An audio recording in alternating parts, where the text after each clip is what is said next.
The Public Safety Standing Committee for June 6th and 8:30 meeting. So we're going to get started here. First item on the agenda is the roll call, please. Manning. Woodhouse. Here. Turk. Here. Cosgrove. Here. Frank. Here. Severson. Present. Fleming. Here. You have 6 first ones, sir. Awesome. Thank you very much. And verification over meeting laws and compliance. Everything get posted correctly. Thank you very much. Approval of agenda. We have a 13-point agenda. Looking for a motion to approve that. Heather from Cosgrove. Looking for a second. Fleming. All in favor say aye. Aye. Anyone Aye. opposed? All right, moving on. Item number 5, approval of the minutes of the May 2nd, 2025 meeting. Motion to approve those minutes. All right, do it to Severson and a second by Fleming. All in favor say aye. Anyone Aye. disagree? All right, very good. That's approved. Moving on to public comment. Any public comment? Public comment. Third call. Any public comment?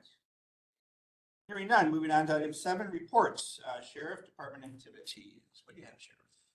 So for the month of May, we had 58,879.85 in vouchers. 52 inmates booked for the month. Average population, jail population was 30.51. 400 complaints on the month. I will say we did have that as an uptick from April, and it certainly seems like summer is here and the call volume is increasing. So traffic citations issued 66, traffic warnings issued 3, 16 civil process papers served, 14 transports, and average number on electronic monitoring program is 8. For dispatch activity, we had 711 calls for service, 146 calls for EMS, 138 calls for the police department, and 23 calls for Richland Center Fire. Any questions on that? With summer coming up, you said you increased the calls have increased. Yeah. What are the main items that people are calling about that have been? It's just, I would say, without running a report and giving you that, like, Just I don't have a report. I would say it's just everything in general. something specific. The weather's getting nicer, so people are out and about more. We're seeing more traffic stuff happening. It's just, my best way to describe it is the weather gets nice, everybody gets out and about, and now everybody's interacting more. So, you're out enjoying the warm weather in your cars, you're driving maybe a little faster. It's just, the season seems to bring an uptick in activity. So it's just a general, not necessarily certain items or certain. No, not necessarily, yeah. Yep. Yes, we used to say that when it got warm enough to sit out on your deck and have a beer, that's when the call volume started. Yeah. Yeah, Yep. trigger we used, but that was Yeah. anyway. Any other questions? So your 711 calls for service. That's separate services from EMS, the fire department, and the sheriff's and the police department. Is that correct? Just out of curiosity, is that inclusive of those, or is that I believe it's inclusive of those. okay? Yep. All right. Yep. Total call volume. That's the breakdown of the. Yeah. Okay. Just curious. All right. And that's not like total calls into the dispatch center. That's like total that would have generated a CAD. Yeah. Right. Yeah. Something that people had to respond to and take a look at. Yeah. That's fine. All right, other questions? Hearing none on Sheriff's Department activities, coroner. Do we have anything from the coroner today? Yes, we do. All right. What do we have? First off, my apologies for missing April's meeting, but we're going to get everybody caught up from there. So in April, we had 11 cases, age range of 40 to 98 years old. One related to Alzheimer's, one RSV, one due to elderly age, 4 related, 3 cancer. We're still pending 1 toxicology. 3 were on hospice, and all were cremations. We did have one autopsy for unusual circumstances and possible overdose. That case, we did a very interesting case in April, an individual with no known relatives. Spent about 2 or 3 days trying to track down the next of kin or extended family and were unable to do so. So we were able to create a document in which was notarized at the courthouse here and move forward with the cremation with that decedent. For May, we've had 10 cases in the month of May, ages from 10 to 98. 2 cancer-related, 2 heart-related, 2 stroke-related. We have 2 pending talks right now, 1 blunt force trauma. We did have a disinterment. Somebody was previously buried near a family member, which after death, it was determined that family member wasn't a great person. And family didn't want the other family member next to the not nice person, so we assisted in helping them to a new final resting place. We did have 1 hospice case. 8 out of 10 of the cases this last month were cremations, 1 traditional burial. 2 autopsy cases. 1 was the UTV accident and 1 involving possible drug use. We did have 1 individual from the month of May that was from out of state, and that took probably about a week and a half of tracking down back and forth, just trying to obtain basic medical records for that person to be able to determine cause of death. So we're at a total of 62 cases for the year thus far. We were at 51 cases at this time last year. And if you look through here, it's definitely an increase from years past or year to date. Jim wanted to share that he's working on getting a job description put together for deputy coroner and hoping to get it posted soon and get some help with the office because we need it. But any questions, please reach out to Jim or myself. We'd be happy to give you help you to get some answers. Okay. Some unique situations. Yeah. Questions on the coroner's report? Any questions? All right, thank you. Moving forward, Circuit Court Judge. Good morning. It's been a few meetings for me as well since I've been here, so I've been a very busy spring. It looks like we're just about to hit summer, so I don't know if things are going to slow down for us, but we just continue to do the hard work of the circuit court. Things are going well.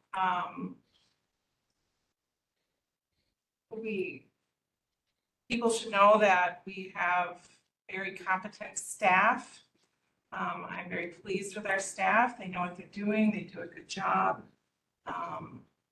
They're experienced and they're worth keeping around. So I'm glad for that. You may remember that the circuit court is responsible for overseeing 2, I don't know if you call them subcommittees. The Criminal Justice Coordinating Committee, we meet quarterly.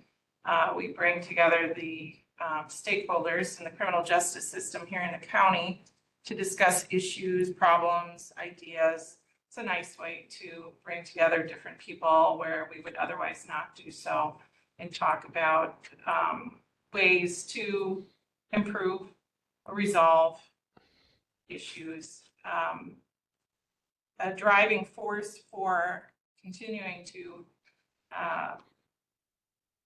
be vigilant about the Criminal Justice Coordinating Committee is the fact that it is the oversight committee for our treatment court. We have a hybrid court here in Richland County that's both a drug and we call it sobriety court. People whose crimes involve the use and abuse of both alcohol and illegal drugs. We've had a number of graduations. We can have up to 15 people in our court. We bring together a multifaceted team. We have everybody from law enforcement, sheriff's department, police department, probation and parole, district attorney, victim witness. We have, of course, I'm involved with it. We've got the public defender. We've got coordinator, pulls it all together. We bring together treatment providers, and they are essential for our treatment court, utilizing the fact that people who have severe addiction problems need to have their problem treated in order for them not to continue the cycle in the criminal justice system. So we use evidence-based practices, best practices to utilize the program. And the Criminal Justice Coordinating Committee oversees that. We'll have another one of those meetings in July. The Circuit Court also oversees the Courthouse Security and Facilities Committee. That's required by Supreme Court rule. We also meet quarterly. We have another meeting on Monday afternoon, and appreciate. June 16th. Oh, not this coming Monday, a week from Monday, forgive me. June 16th. And that's at 3 o'clock. Great. Yeah, we're having them early in the morning, but now we're trying to change it up a little bit. Not sure if that's a good thing. But we talk about all things courthouse security and facilities related issues. And that's also been a very good thing. We have been discussing issues such as court security personnel. We've had some great success with that. The Sheriff's Department now has dedicated a staff person to be present at all court hearings for security purposes. It's really quite critical. We've set up sort of a station, we call it a kiosk, for that law enforcement individual, sheriff's deputy, to be at. We hope to now in the near future utilize that station, that kiosk, for some sort of visual monitoring and hook it into the new camera system that we have. So that that person can not only see what's going on in the courtroom, but can also see what's going on outside the courtroom and improve that ability to gather that information quickly and also to communicate with dispatch. It's critical, as you can probably imagine. So that's certainly on our radar. Sheriff Porter got us some new signs. So we've got signs indicating what's allowed or not allowed in the courtroom, informing people that they're going to be wanted or searched. They're subject to search coming into the courtroom. There are no bags or purses allowed in the courtroom. There's no recording allowed in the courtroom. I think the signs look nice. We haven't quite got them up yet, but that's been a long time in coming. So we're glad for that. So there's a number of issues like that we've been talking about. Procedural issues, that is preparing for potential emergencies in the courtroom, talking about how to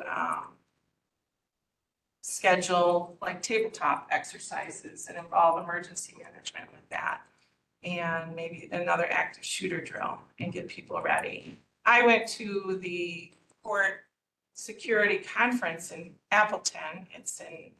It's actually a national conference put on by a criminal justice organization. It's held annually in Appleton, and it was great. There were a lot of people there, probably, I don't know, upwards of 1,000 people there, mostly law enforcement types. And there was, of course, a lot of discussion about court security issues. It's interesting to note that, every single day somewhere in the United States, there is a court security incident. There is an incident involving shootings across the United States. Doesn't necessarily mean somebody dies, but we need to pay attention to it because we still have significant deficits and issues in our courthouse that need to be addressed. And I know we're all sort of in this holding pattern, like, what are we going to do? But as the dust settles there, we still need to circle back around and figure out how to continue to improve the security of the court, not just for staff or whatever, but for the public. It's a public forum.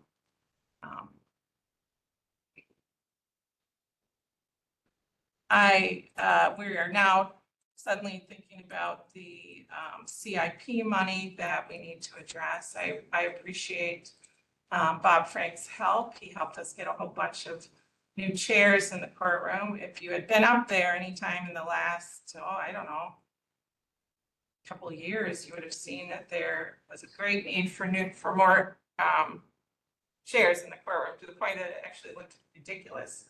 There was just this big open space. So I appreciate Bob hustling, helping us find the money and get the chairs that matched in the gallery. I think they look great. Very glad about that. And now we're going to connect the chairs for security reasons, basically sort of rows of chairs. So that's something that we need to pay attention to.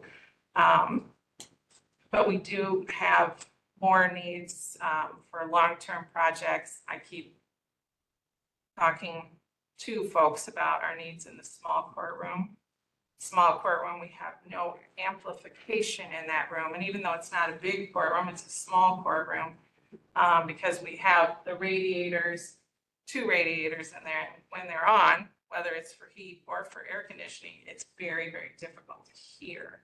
And if there's any place you really need to be heard or hear, it's certainly in a courtroom. So we need to have some updates in there. I don't think update is the right word. We need installation of an audio system in there. We've been talking about that for a couple of years with MIS and with the county administrator. We also need Zoom capabilities in there. We have Zoom in the big courtroom, but we don't have Zoom in the small courtroom.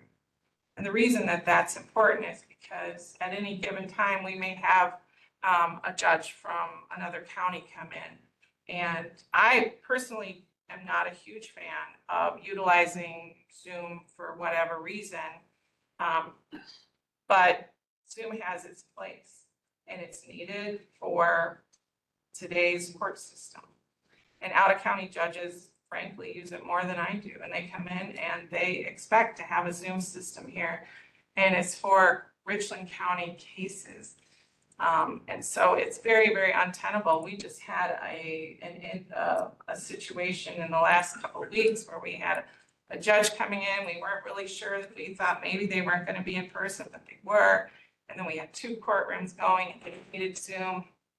And it was just a big, huge mess. And it took a while to sort it out.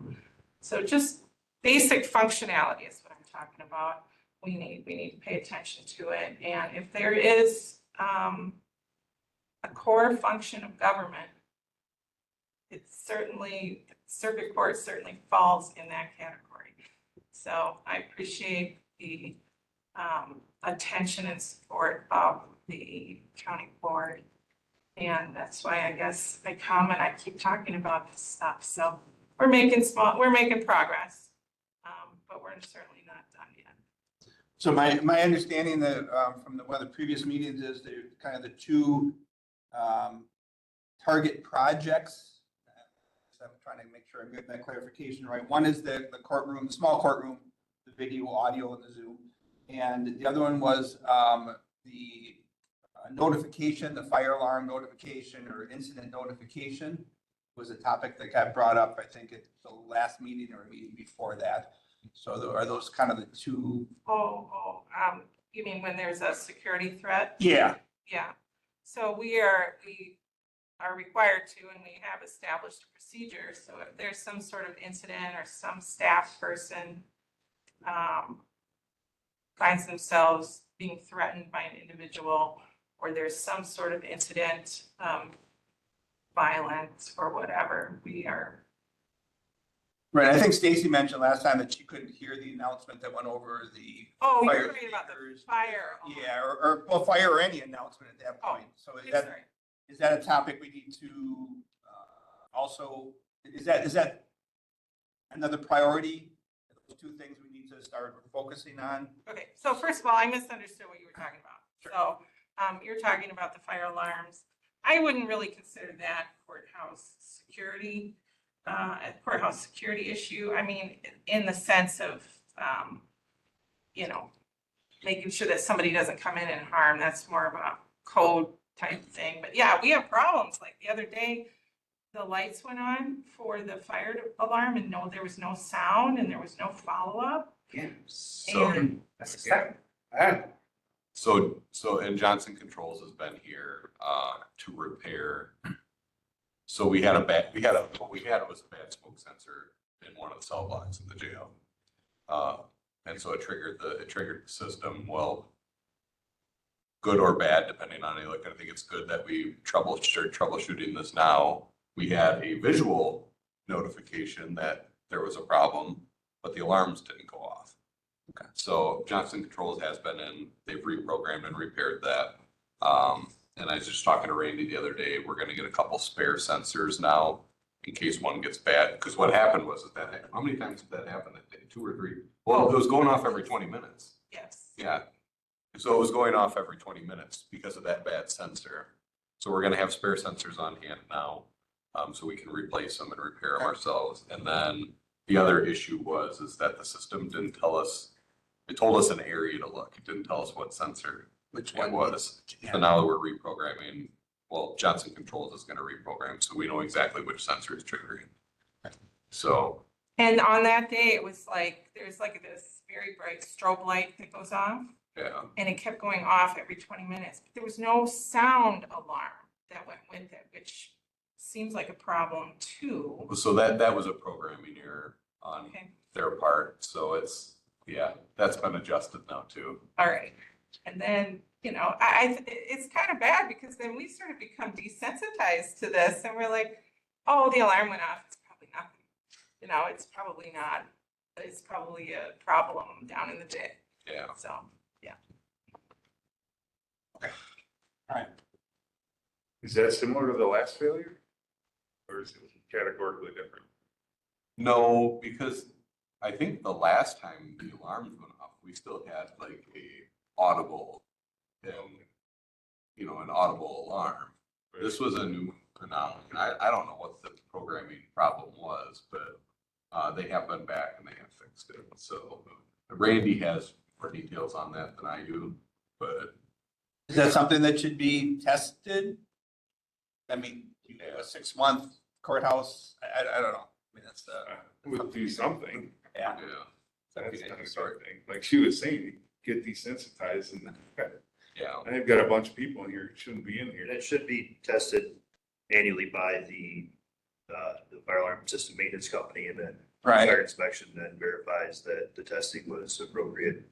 But I'm also thinking staff then testing, so staff knows what to do and that communication level is gotten out to everybody, I think would be. Yeah. Okay. So on And- that, sorry. Did Stacy get the speaker that she was looking for? So she could hear is it probate? Or In hear the in clerk of probate? courts, yeah, in the clerk So of court in office. her area, she saw the alarm, but she couldn't hear what the announcement was. Right, and I guess that's my question, have we come up with a way to get announcement out to everybody via phone, text, or whatever, so if something goes on, Yeah. everybody might knows be what's thinking. going I on. think Jason maybe had some input. Okay. I heard him start to speak. Jason, you online, you got something to add, or we're? I just want to toss out that, like, Health and Human Services, they actually do, I think, every 6 months where they do a test and they actually have all their staff go outside, report to regular areas. That's something that the courthouse side has not done in the past. The system does get tested annually. All those things do happen. The programming issue was, like I say, just something on Johnson Controls that was missed. That has been addressed. I've also asked them the addressing of the system to know where each smoke head is. That's going to be another cost. So I think they're just coming out to review that. I don't know that that's going to be just happening without an upgrade to the system. And then I've also asked them to look at adding the recordings for like an active shooter or bomb threat. Those recordings could be added to the system and be announced. And then there's other things that we could do where we could announce over the phones and that type of thing. It brought some of those costs back, and they were kind of shot down right away due to cost. So there are options out there, but That committee or board? The phone stins, you said were shot down, and then I lost, who were they shot down by, the costs?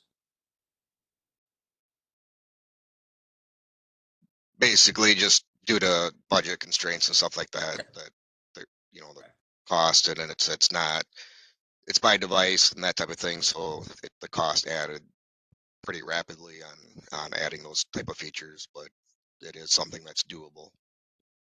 Okay, all right. I guess I'd like to just chat with you at some point and we'll see what those costs are and see what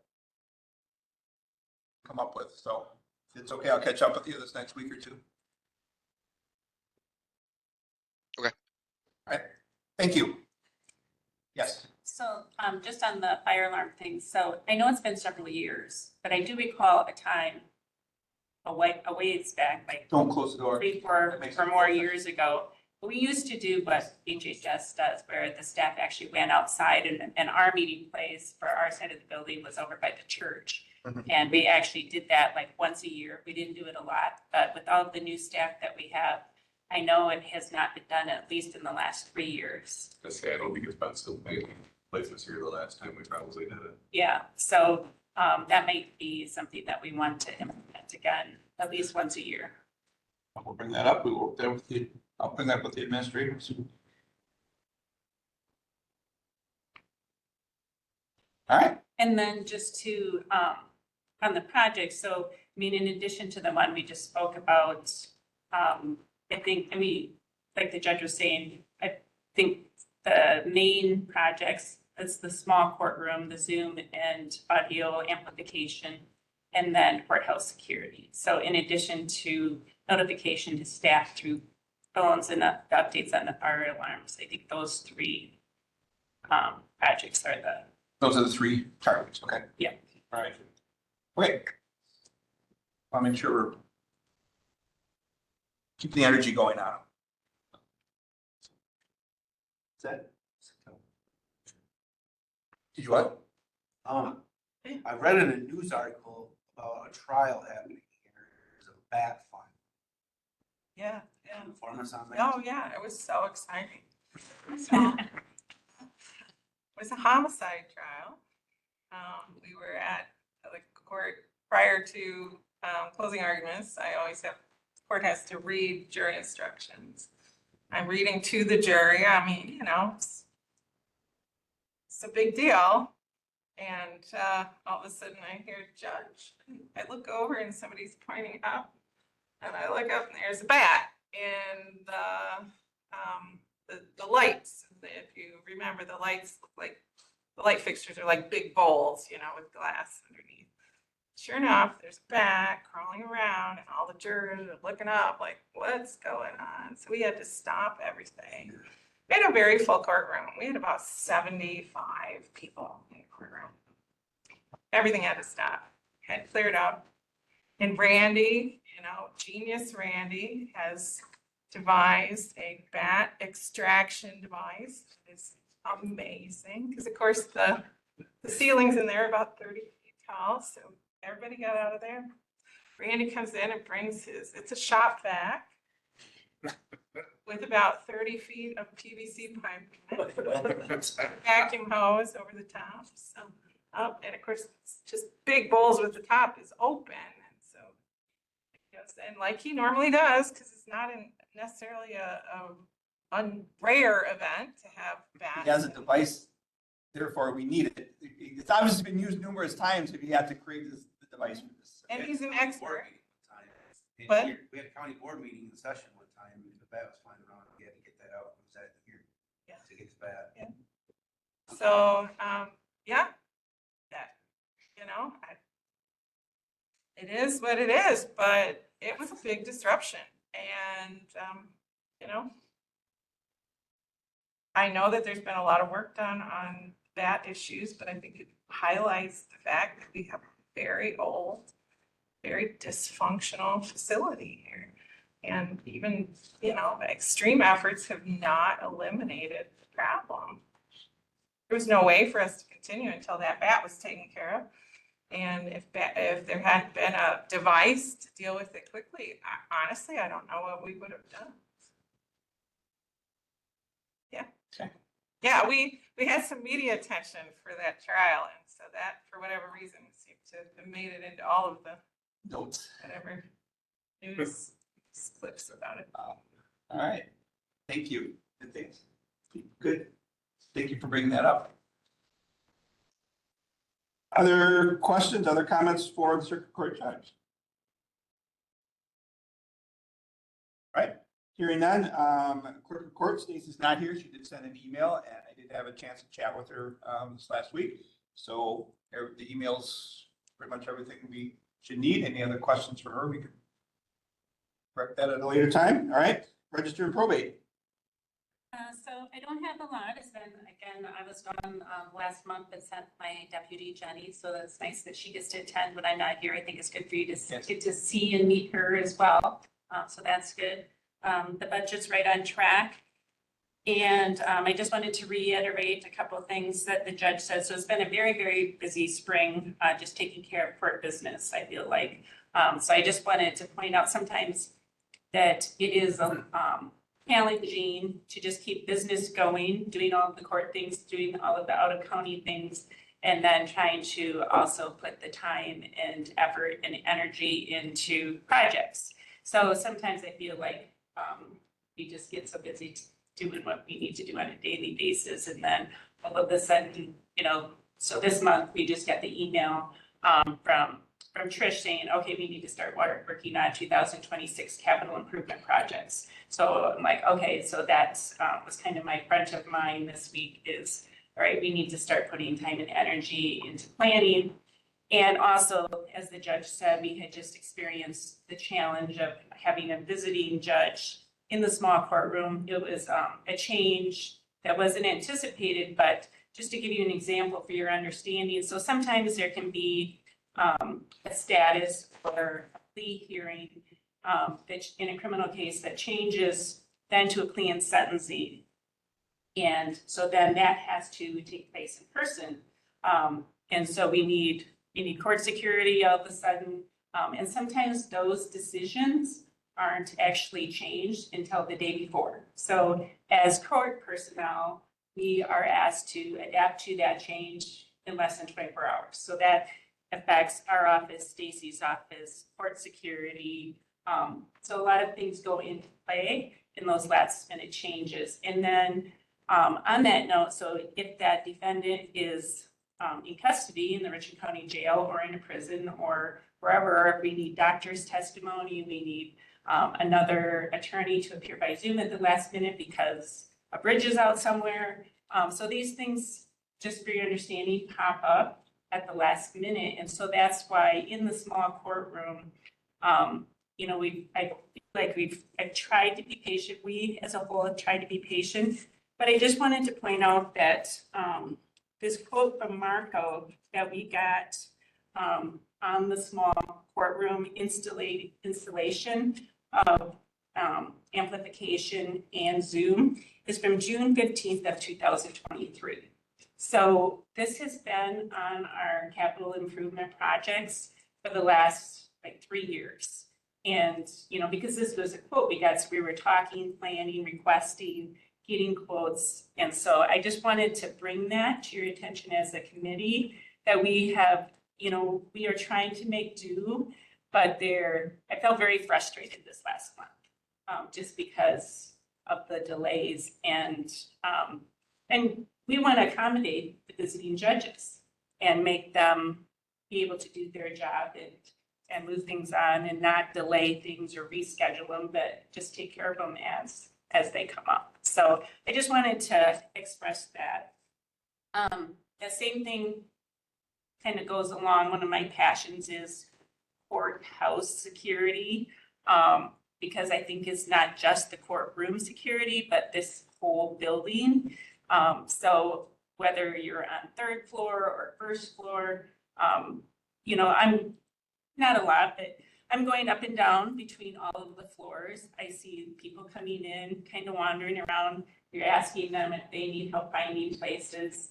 I've directed people many, many times to different offices within the building as they come in, or they come to 2nd floor, but they really need 3rd floor.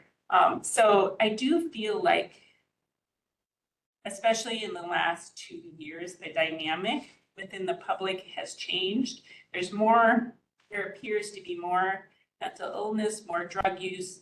The reasoning of people seems heightened, or maybe the unreasoning in people seems heightened in the last couple of years.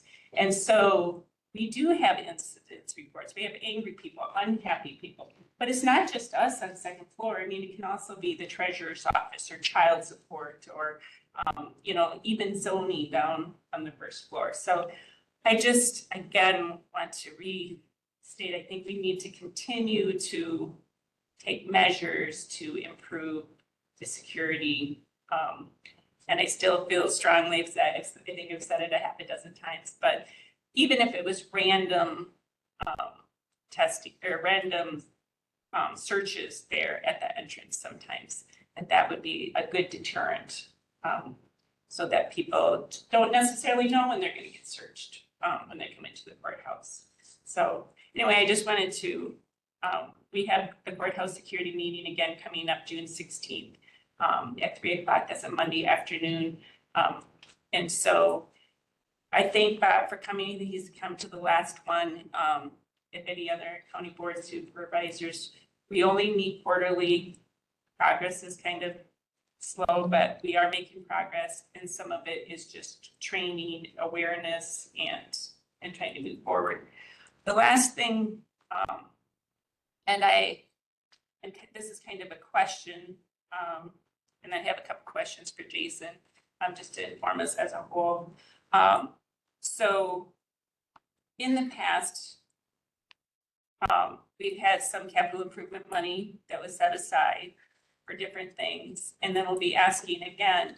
So this quote from 2023 was for $69,000. I'm sorry, $63,900. So it's obsolete, it's 2 years old. So this, I don't know if we could build, sometimes we say, well, we got $25,000, but we don't have enough, we don't have $70,000. Can we combine some of the 2025 money and maybe our projected 2026 money? So we have $50,000 to do these projects, because we're never gonna have $75,000 in 1 year. It seems like we don't have that kind of money. So can we build it up so that if we know we're gonna have a huge project, that even if it takes us 3 years, that we acquire that. So that is a kind of a committee county board question. Right, so the answer to that is, because it's under capital improvements, that can roll and build over time. And I know at least one of the funds is under a program that can roll forward. There were 2 sets of funds that were available, and I don't recall what the second one was of that roughly $25,000 you mentioned. So at this point, yes, that is something that can go into capital improvements, that can build up to work towards projects, which is the purpose of capital improvements. So it's not set within a budget window directly. So great idea for this next capital improvement project, be able to use that money and try and step that forward. I think that's a good plan. Okay. I'll bring it up. And then Jason, any update or any thoughts on kind of the Zoom in the small courtroom? We'll have to bring Marco back in and get some updated quotes, but I would anticipate it to be slightly higher, just with how costs have gone. And then there's also going to be other construction costs and stuff like that that's not included in Marco. So I would anticipate that the project would be closer to that 70,000.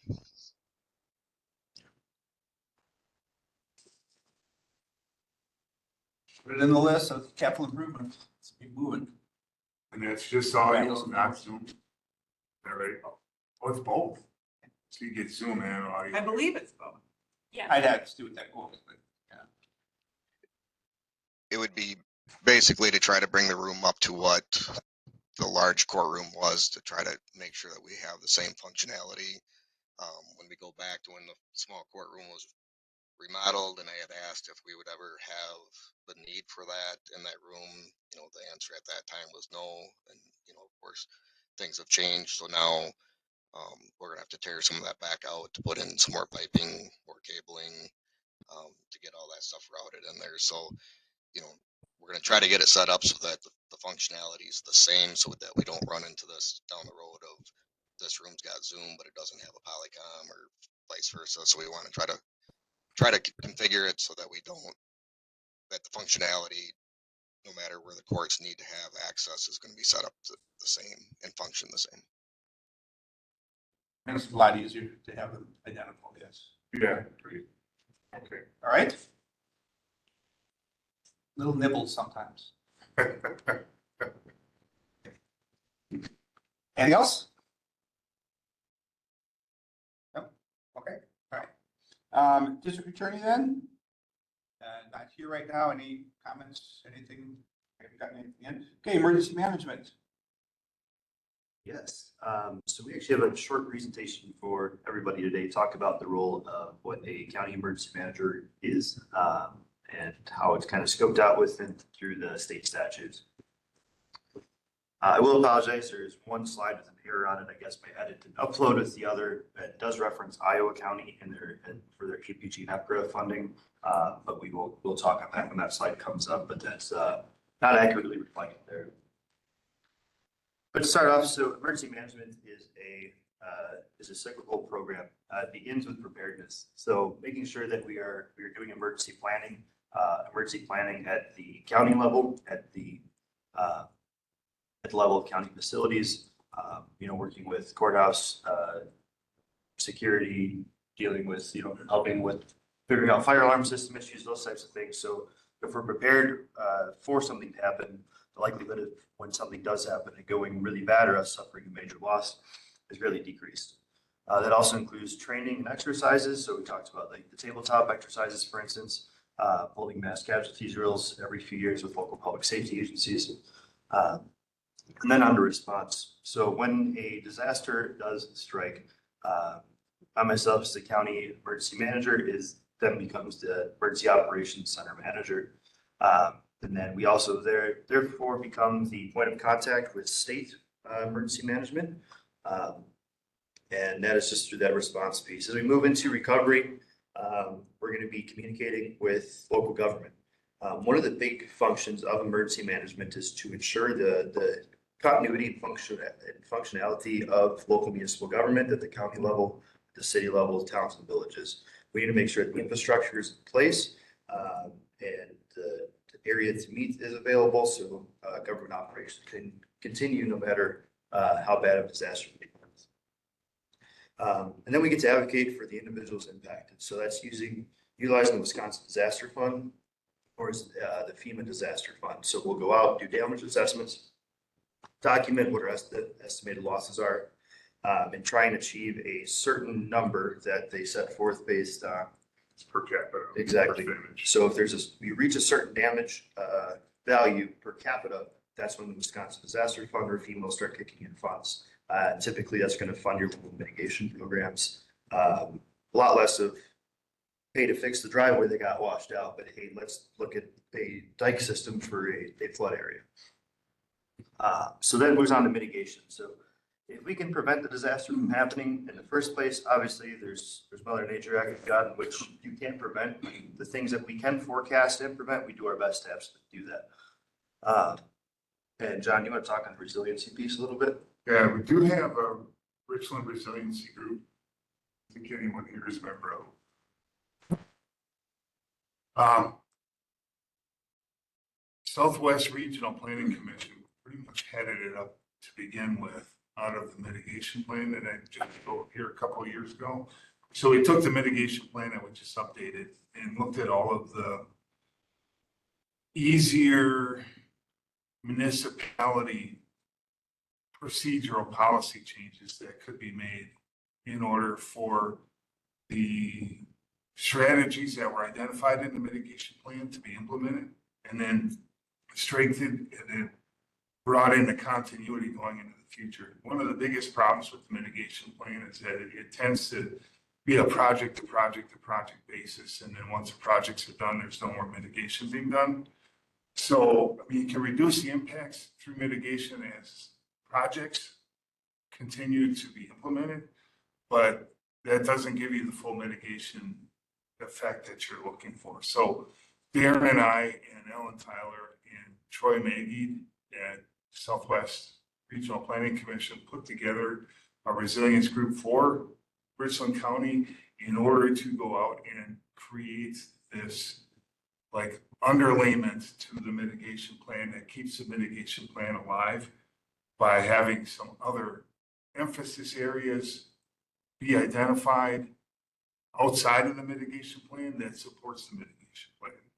So the idea of resiliency is to get whole community, whole county involvement and all stakeholders who would have an input to the mitigation plan be present and participating in this group to deal with how do we make sure that Richland County stays on track with the mitigation plan, and how do we do these other things that support resiliency, which is, you know, essentially to make sure that the resources that are in the county would be available in a disaster situation and are kept strong and funded and peopled type of thing. So What it boils down to is the part of the emergency management circle that we like to live in is the mitigation and preparedness pieces. Yeah. When we do have an incident, we do have a disaster, that's when we're in the response recovery. A resilient community is going to be a community in which we can get past the response and recovery pieces much faster and more efficiently and live more so in the preparedness and mitigation standpoints. yeah, that's essentially it.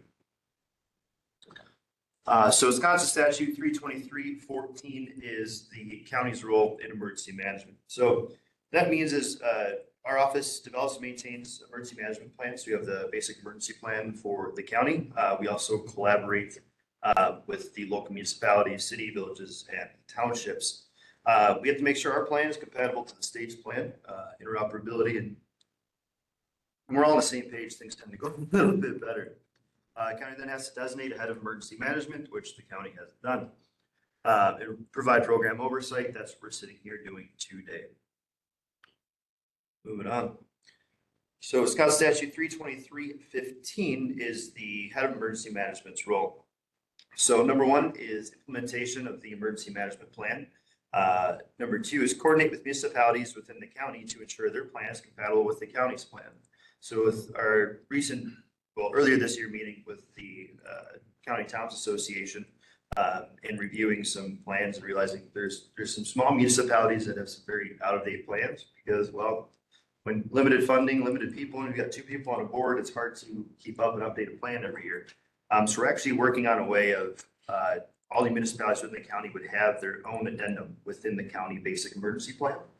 So we would have one emergency plan for the entire county and every municipality there with it. It's kind of a big undertaking, but I think moving forward and to make sure that these plans are being updated and they're known, having it all in one place makes the most sense to me. Also has had emergency management on the point of contact for Department of Military Affairs. So state emergency management operates under the Department of Military Affairs. And the adjutant general with the DMA is a direct report to the governor's office. That's how that chain of command works. So during a state of emergency, we're going to coordinate all emergency management activities going on and direct all planning, training, and exercising within the county. John's going to talk to you about LEPAC. LAPC is something I got involved in 1998 when we had the incident down at the foundry. The intent of LAPC is to make sure that any facility within the county that has extremely hazardous substances has a plan written for it, and that plan is reviewed every other year for all facilities. And because of the way the state set it up in the last couple of years for the grant, there are 10 facilities that are reviewed every single year in Richland County.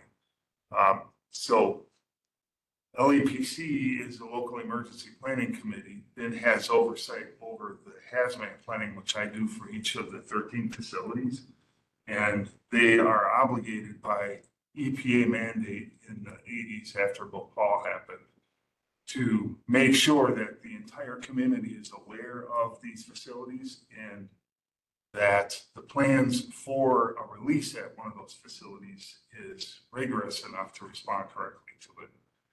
It's pretty much the upshot of everything. So We do have a local response plan, which is the countywide strategic plan, which includes all of the 13 facilities individual plans, which are the facility offsite plans. Head of emergency management would be me and Mike working together if an incident happens, and then we just respond to it. Or if there's any kind of a planning gap, he and I could work through addressing the planning gaps per the EPA mandates that I think are 32360 is the state adoption. The adopted federal rules are right there. Facility hazmat training exercises. Unfortunately, this last year we had a full scale over at Foremost. So that became our exercise essentially. But we try to do tabletops, functionals, and full scales all the way around the 13 planning facility circuit to make sure that all facilities and the schools and any other sensitive populations around each one of the facilities is adequately addressed. And then any information requests that come from the public to our office, I need to be able to address those. So that's in a nutshell what LEPC has been doing in the last 25 years here.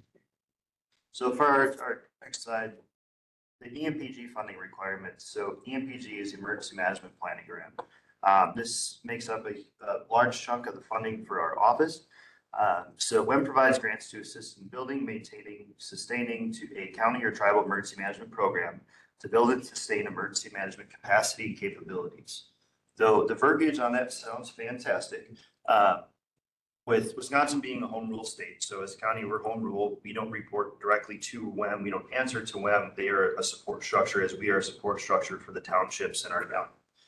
But a way in which WEM kind of makes sure that we are doing things correctly is through this grant funding. So with their grant funding is say, hey, you have to do X, Y, and Z, and we'll give you the grant funding. Well, as grant funding goes down a little bit, those requirements are kind of going up double as the money's going down, but it's still the point in which we do have an effective program and bringing forth very soon John's contract position currently into a county EM coordinator position. Hopefully we'll have that to committee, I think June 27th at our next meeting.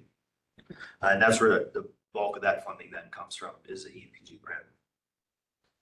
EMPG grant funding shall be used by county tribal emergency management programs to complete the plan of work and accomplishes all state statutory and U.S. Department, Homeland Security, FEMA, and WEM program requirements. It is important that tribal emergency management programs provide the opportunity for all facets of government and the whole community to participate. What does all this fancy mumbo jumbo mean? It means we're going to make sure that we are working together, we're interoperable, and that, again, if we have to be in that response recovery piece of emergency management, everybody's on the same page and we're working our way back to recovery, or working our way back to planning and mitigation. So, and John, I'll have you talk about EPCRA. Next slide, please. You're good. Okay. Now, LEPCs operate underneath the Emergency Planning Community right to know it. That's, EPCRA came directly out of the Bhopal incident in 86, I believe it was. Was it 86? Somewhere in the mid to late 80s was the Bhopal methyl isocyanate release, killed about 250,000 people. Killed not quite so many, couple 10,000 people, and then injured or severely injured about 225,000 others. So Congress at that point in time got together and created a mandate that they put under the Environmental Protection Agency to prevent things like this from happening again. So the whole point of EPCRA is to provide the regulatory framework to give local municipalities the authority to go to the facilities that have these substances to then get the information pulled together, give it to the committee, and then the committee does the LAPC activities that we mentioned earlier. So EPCRA is only really the framework for counties to go into their facilities and get the information they need to do good plans. And the funding requirements I'm not as familiar with as the rest of it, but essentially we get about $8,400 to the county from the state in order to implement everything that the law requires the county. That's essentially the funding needs. Next slide. So this is that slide with the arrow on it, but I want to direct your attention to the FY 25 amounts for FRN EPG funding.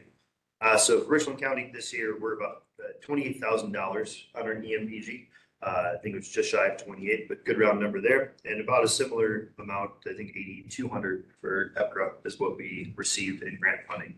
So that's total, again, $39,000 and about $39,000 in total for our plan of work, our planning.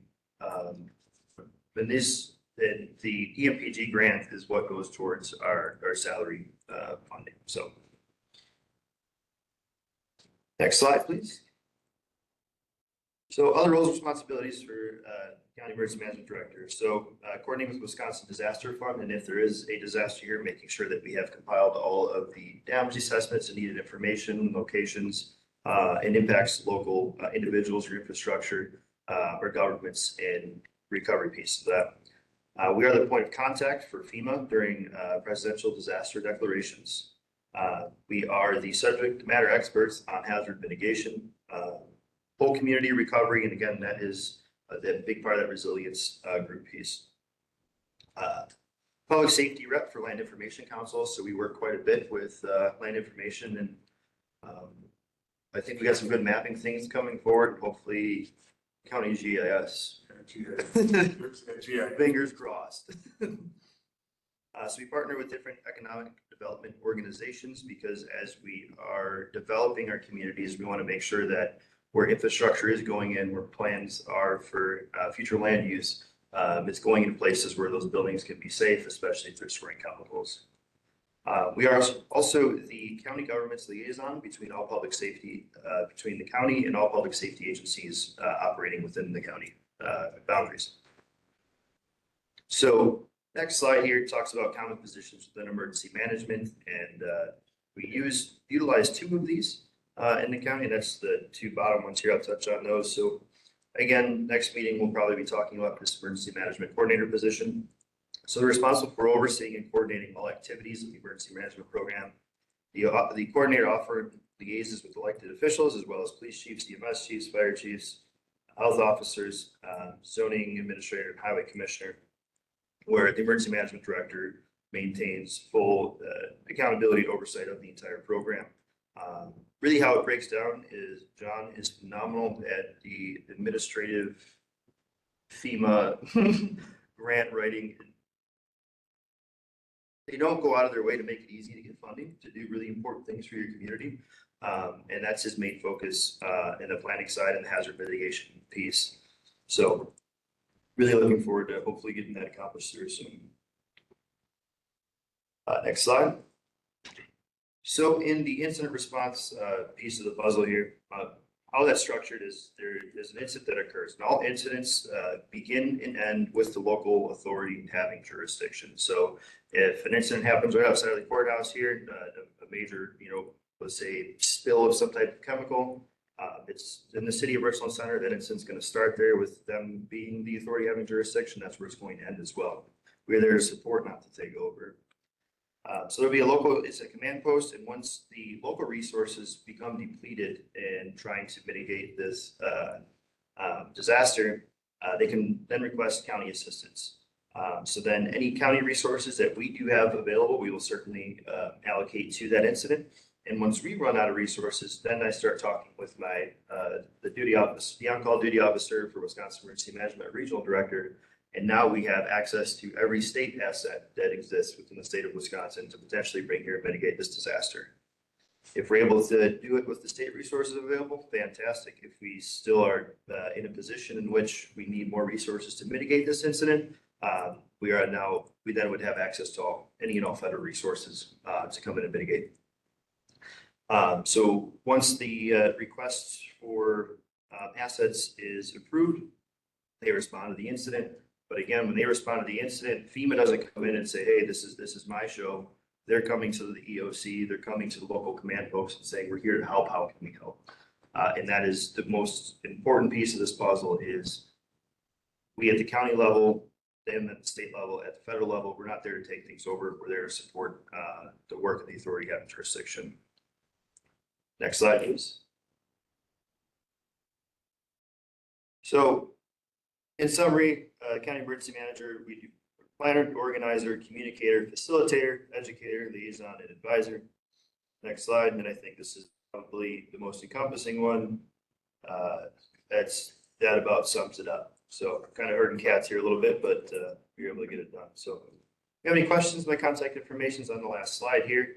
I'll make sure that we get John's contact info out as well. And any immediate questions, comments, concerns? Questions from the committee? Thank you for that. That's Thank good, you for having that. the resources and having the statutes Yeah, and the CAD thing. yeah, the cat matters. Cats matter. Any questions? Emergency management? So I've been part of emergency management committee for almost 10 years now in roles of either chair or vice chair. I'm just wondering, although it's not a requirement of Wisconsin to have this certification, but have any of you completed the certified emergency management program I think up Darren, to the basic level? Or no? Darren just recently has, and I'm working on there's a set of courses that you have to take per federal mandate. And I'm working to get all of those completed. Most of those are online correspondence courses. So I've got another year to complete all of those. And once those are completed, then I'm good to go as far as emergency management is concerned. The CEM is optional. I just mentioned that, yeah. Yeah, It's so, not required by Wisconsin. right, it's not, but we could. I mean, you can take the training that's part of the federal mandate and just continue going with it. But it's pretty exhaustive. It would take some years to get a CEM. And as per the requirements of the position, I took one outside, I have 2 years to complete the emergency management basic course. And I'm about close to 50% complete here into my position. If you'd like further updates on that, I can definitely provide those to you. Other questions? All right, hearing none. Thank you. Moving on. The PSAP NG1 911 grants. I see we have those listed below. Is there anything special about those that we can't just deal with the resolution question or anything new with that? Nope, I think it's just, we're looking for support in applying for those grants. Okay, we'll come up with 9 and 10. We'll cover that then. Item I, radio tower project. Anything new that status wise? Have the documentation here. Should be breaking ground shortly on our last tower, the one that we had to make a quick change and find a new site for. Other than that, I think we're waiting on maybe wrapping up a couple shelters. And then we should be ready to start moving equipment here soon. So County administrator has been working on the subscriber radio piece of this. I talked with the county administrators last week on that, and she'll present something later and how they're going to try and get subscriber services out to everybody. But that is definitely in process with both the vendor and the county administrator. So we'll have more on that. It is in process. I'm thankful for that. Anything else on the radio tower project? Jason, anything on the radio tower project currently we need to be caught up on or? I don't believe so. I think Clay kind of covered it. I think Right. Mike is on too, if there's any questions, but we'll be, I believe, next week provisioning some of the generators and HVAC units. And Perfect. we met with GenCom a week ago or so. We've got a little bit of cabling to do, and we'll be starting to put some equipment into the courthouse and stuff soon. So. All right, great. Thank you. Any questions from the committee on any of those before I? So there was only one site that was in question, I'm assuming. Is that Correct. by you, but yep, I'm for you. that's taken care of. Yep, we should be breaking ground on it shortly. Yeah, that was- I guess another quick update. So I believe I had mentioned it meeting prior. We did receive that round 2 PSAP grant. So Oh, okay, yes. with that, I actually just spoke with GenCom the other day about making sure that we have the 2 base stations what we did is we funded 2 base stations with that grant. We were awarded the grant, and those base stations would allow us to operate on the future Wiscom network. So it'll be 2 base stations added to the system that'll be multi-band capable and allow us interoperability with the state once the incoming Wiscom system is operational. Staying ahead of the curve. Yes. basically, For a change. Yes. Questions on that? Okay, courthouse security report. I see that's item number J. We did talk about that already. Or anything further other than we have the meeting in a couple weeks? So I think one of the things that we want to be able to report on to this committee are incidents. Yes. And so I think the last couple of weeks, there was not an incident that was reported, was a phone call from an individual who was perhaps not entirely stable, very angry, making vague threats. And that was reported to the state. There was a request from our clerk of court to, he had an upcoming hearing, to have him appear by Zoom for that hearing, which would obviate the need for him to come to the courthouse personally. That we were able to work all of that out. Another sort of something to report in terms of security in the trial that we were discussing earlier. We had to sort of juggle bathrooms. We had victims and witnesses that should not necessarily be mingling together. There was a lot of emotions, a lot of strong feelings among people who were in the same courtroom. And we had to figure out who was going to use what bathrooms, and then throwing into that mix, making sure that people weren't using the same bathroom that the jury members were using. And so that took some strategizing to figure that out and utilizing the bathrooms on all levels. I know it's been mentioned before, but the recommendation requirements for courtrooms, jury rooms, are that they have their own bathroom. And of course, our jury room does not have a bathroom. In fact, jury members have to come down a floor into the 3rd floor bathroom here. And so we have to be mindful of that. I don't know if Clay has anything he wants to add to any courthouse security. Not really. We continue to work and communicate with the courts on trying to best make sure we're covering all our courtrooms. If things pop up, last minute changes in the court calendar, but I think we've been doing a good job utilizing that extra staff member and making sure.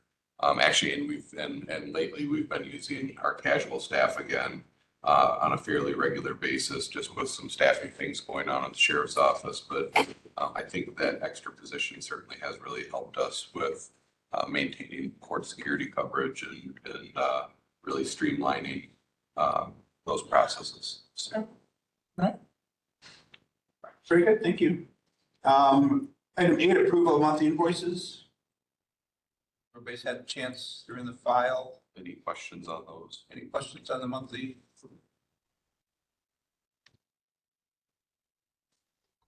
Questions from anybody? If not, looking for a motion to approve those. Motion from Chad. Second from Woodhouse. All in favor? Aye. Anyone opposed? Okay, hearing none. Sure, on that. Discussion and possible action resolution applying for and accepting a PSAP funding grant for 2026. Yes, we'll put these both kind of together. Yeah. So Devin and John had been working pretty closely together on preparing this stuff, and I don't know if John is on or maybe Jason has some insight on what they were working on. But it is that time of year again, we need to get permission to apply for these grants. So in the past, we funded upgrading our 911 system. We've upgraded our, wow, just drew a blank there. It's our, how do I want to word this? Our EMS, our emergency medical dispatching EMD. protocols, EMD protocols. We went from an old card-based system to now a computerized system. I'm still kind of in the last, I guess, final phase, I would say, of implementation. We've been using it, it's live, but we haven't completely separated with our project manager for install on that yet.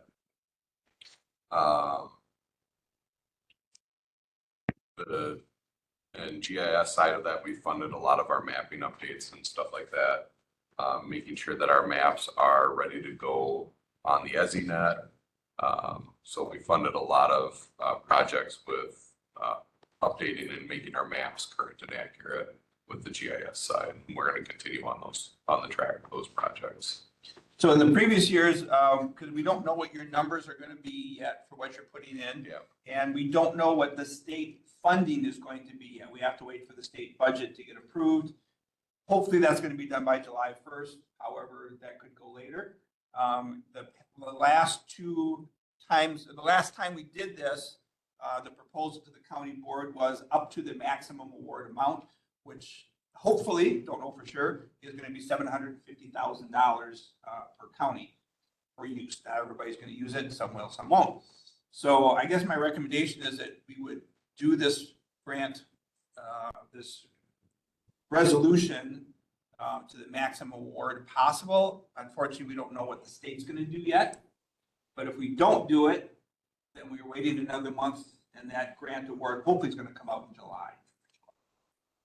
So that would merit. If I may, it just being here in a year's time, the upgrades and the reliability of being able to map off of the CAD system data, and now seeing some of the EMD stuff come through with the CAD information, has been an incredible improvement last year.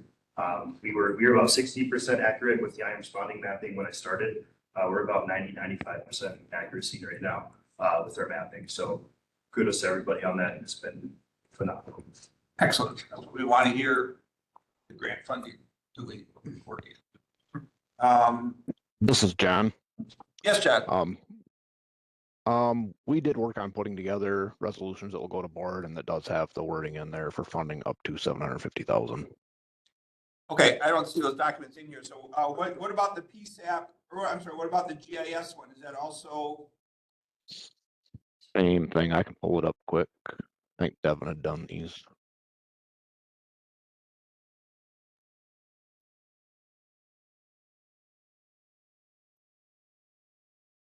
Yep, same thing. So they're both there. They're ready to forward. So what is the move max forward. on the GIS one? What do you have down for that? Same, 750,000. Okay, so I think the GIS is only $8 million, so it's not going to have a max of 750,000. So the two items here, item 9 and 10. Item 9 is the PSAP. Item 10 says NG 911. That really is a GIS funding for NG 911. I think that's what you guys meant for the second one was GIS. Okay. Yes, that is what it is. And so I think the max award on that, if we look on these 2025, I think that was only 50 or 60,000. It does not. We'll stay up to word it up to the max. We can do that. That's how it is. So Okay. I know we've been awarded more than $70,000 or $80,000 on that grant previously. So I think it depends. Yeah, it depends on what's applied for from other counties and what's available. Right. And they distribute it out to projects they feel are more important. Sometimes not a lot of people apply for money with projects that qualify. They have some counties that haven't been doing these. So That's correct. Yeah, we had $2 million left over last year from the PSAP grant that did not get used. So, all right. So if this committee's, Chad, that'll be up to you if you're willing to say to move this forward with the wording that says up to the maximum grant award. Both? Yeah. Okay. Good with that? So I guess then I would be looking for a motion to do that. We can send that on to finance. All right. One second, Chad, second from Fleming. Further discussion? Who writes the resolution? That'd be- The resolutions are they're already wrote, we just need to tweak them. Oh, okay. Yep, Yeah. yep. Okay, any further discussion? All in favor, say aye. Aye. Opposed? Anyone opposed? All right, hearing none, that moves forward then. Thank you. Yes. 9 and 10. correct. Lump them together. And NG 911 is actually GIS. Yeah, so that would be the actual Slash GIS. GIS. Yep, slash GIS. There's PSAP and then NG 911, so, yeah. Right, and the NG 911 is for the mapping, the GIS side of it. So land information can use that if it touches 911. That's what So I if they're thought. doing addressing and it touches 911, there's funding for that on that piece of it, so. PSAP is, it touches the dispatcher, basically. Right. Yeah, specifically over there. Yeah. Okay, so then NG 911 automatically implies GIS. It should, the grant actually does It say, says NG 911 GIS, I believe. yeah, so the That's Wisconsin type of Department, the Wisconsin Department of Emergency Communications grant says NG 911 GIS grant program fiscal year 2020, whatever. So, specifically saying GIS in that. So we just want to make sure that that's clear in Yeah. our documentation. Okay. Got it. Thanks. Correspondence. Do we have any correspondence then? Nothing? I don't have anything. Future agenda items. I think the question of when our next meeting is. Anything on the 27th? Free that day. All right. I will not be free that day, but if we can plan on doing it the 27th. I'm looking at Miranda. Do you have any idea what the calendar is? Because the 4th is obviously the 4th on Friday. I have to double check. Upstairs, the 27th is the 4th. So we could before the 4th. No, the 4th, 3rd. Yes. Oh, it was the 4th or the 5th? Must be the 4th. There's, as far as I know, there's nothing wrong with it. Okay. Can we'll tentatively, we'll put that down for the 27th, 8:30 here in the county boardroom. And if there's some change that comes up, then we will do that appropriate. Okay, all right. All right, item number 13, motion to adjourn. Second, Woodhouse, all in favor, say aye. Aye. Thank you very much. Thank you.